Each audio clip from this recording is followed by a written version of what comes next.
All right, let's bring in now Sky News host Liz Storer and contributor Joe Hildebrand.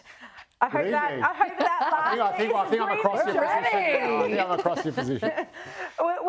Would Joe... It's not a great look, is it? This is hypocrisy, and both of them pretend to care about the environment. They want everyone else to pay for the environment, but not themselves. Yeah, look, I think, as usual, I'm going to disappoint everyone by sort of coming in somewhere in the middle here. Hear me out. I think, look, there is an argument, you know, a Prime Minister's time is precious. We don't expect them to drive or take the bus like the rest of us, and they do have to get to places faster. A commercial flight is $208 to Newcastle. $208. I saw Bridget McKenzie who said that is absurd. Newcastle and Scone are a 2-hour drive away. You might as well not take a plane at all if you're going to fly to Newcastle and then get in the car for 2 hours. But you mean to tell me there wasn't a more affordable option between private jets and some sort of commercial arrangement? The PM has Air Force One. He has his own jet. So unless you're calling for that to be taken away, because the PM One, has to, by the way, Toto One. The PM has to take an Uber everywhere. Everyone else has to queue up in airport queues, but the Prime Minister, he's so out of touch. He's the leader of the country. He's not like everyone else. Everyone's busy.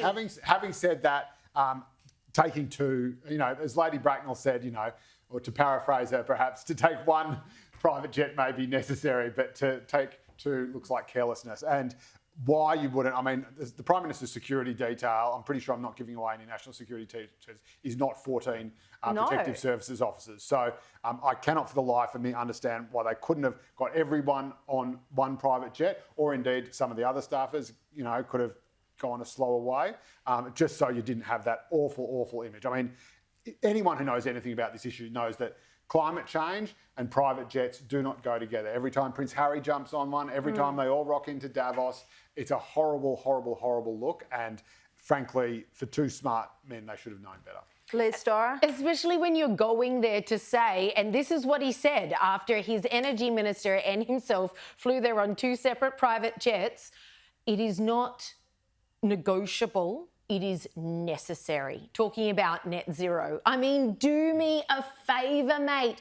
I love these kind of stories because it shows up the complete hypocrisy. You just go, oh, well, clearly the emergency's over, if there ever was one, because they want everyone else to believe that there's an emergency and everything matters. Every minute detail of your life now matters, and we will dictate to you what your emissions footprint is and all this nonsense while they jet around like it doesn't matter. Also, how tone deaf can you be in the middle of a cost of living crisis, splurging $100,000 of taxpayer money, hard-earned dollars by you and I and everybody else out there? The median wage in this country is just $65K. That's more than most people ever hope to earn in a year.